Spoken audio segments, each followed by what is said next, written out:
आपको करोड़ों गुना लाभ मिलेगा। ऐसे करोड़ों गुना अगर कोई इस प्रकार से नाम जाप करने की विधि सीख जाता है, अर्थात उसको इस प्रकार का अनुभव होने लग जाता है, तो मान के चलिए इस विधि द्वारा आपको करोड़ों गुना लाभ होने वाला है। वो कैसे, तो आइए जानते हैं इसको बहुत ही सरल तरीके से।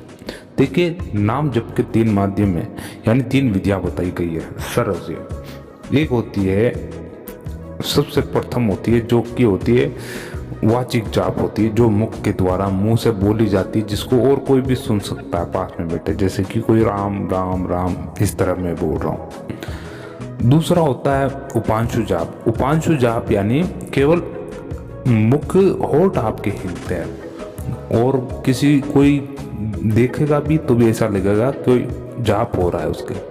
एक होता है मानसिक जाप, जो आपको पता नहीं लगता, बिल्कुल भी पता नहीं लगेगा कि उसके भीतर क्या चल रहा है। अर्थात इसको मान लीजिए कि आपके मन के द्वारा करा जा रहा है मानसिक जाप, प्राण जाप। देखिए, सबसे बेहतरीन है जो कि करोड़ों गुना लाभ देता है, करोड़ों गुना लाभ देता है, वो होता है मानसिक जाप, जिसे आप प्राण जाप भी कहें। प्राण जाप जो आपके प्राण अंदर और बाहर आते जाते रहते हैं, जैसे कि श्वास अंदर और बाहर आते जाते रहना, इसके माध्यम के द्वारा ये आपको विधि करोड़ों गुना लाभ देती है, करोड़ों गुना। मगर इस अवस्था में पहुंचने में समय लगता है। आप देखते हैं कि मैं डायरेक्ट केवल मानसिक जाप करने लग जाऊं, तो ऐसा होता नहीं। क्यों नहीं होता है? क्योंकि अगर कोई नया साधक है, अगर वो मानसिक जाप प्राण जाप करता है, तो क्या होता है, उसके भीतर बैठी हुई विकृतियां उसको ये जाप करने नहीं देगी। लगभग 1 या 1.5 मिनट में आपका ध्यान भंग हो जाएगा।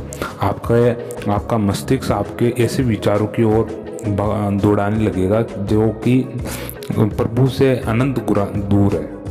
इसलिए आपको सर्वप्रथम वाचिक जाप से शुरुआत करनी पड़ती है।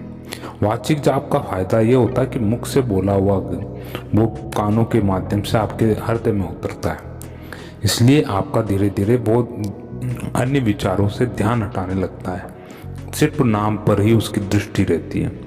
उपांशु आ जाता है, वो थोड़ा और प्रबल हो जाता है उसके बाद में, यानी उसका लाभ और तगड़ा होने लग यानी भारी होने लग जाता है। उसके पश्चात तो मानसिक जाप के क्या ही कहना है। इस विधि में थोड़ा प्रोसेस लगता है, लेकिन इसका लाभ बहुत अधिक है, बहुत ही अधिक है लाभ।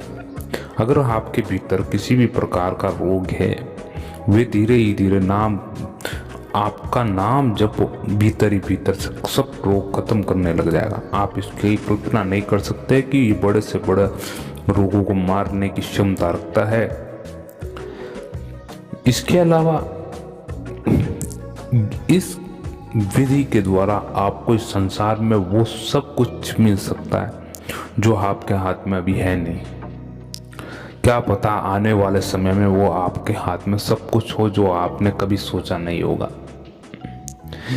इतनी ताकत, इतनी शक्ति रख सकता है, क्योंकि देखिए, प्रभु को कोई भी चीज आकर्षित नहीं कर सकती है।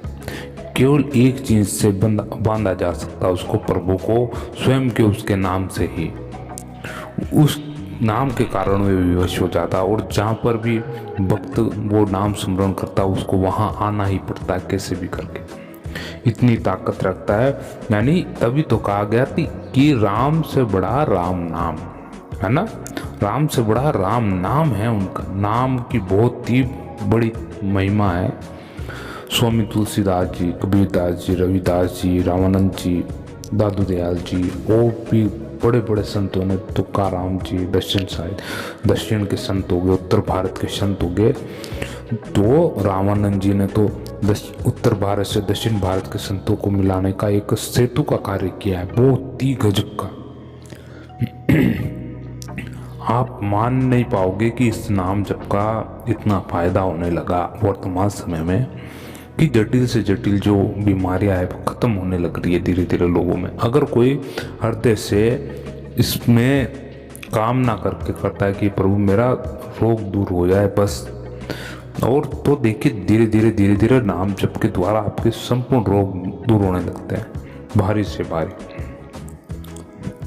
विधि यही है कि प्रातःकाल इसका स्मरण जरूर करें। प्रातःकाल आपको बहुत ही अच्छा फायदा होने वाला है, क्योंकि प्रातःकाल आप जैसे जैसे आप इसकी आदत डालने लगेंगे, अगर शुरुआती दौर से यानी दिन की शुरुआत से इसकी शुरुआत करें नाम जप की, तो ये बहुत ही आदत में डलने का बहुत ही आसान जरिया है।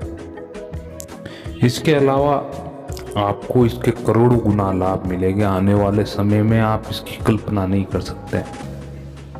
अगर आपका बहुत ही बड़ा एक पहाड़ खड़ा कर रखा है पापों से भरा हुआ काफ़ी जन्मों का, वो एक क्षण में ही ख़त्म कर देगा, एक क्षण के अंदर ही, ये मान के चले।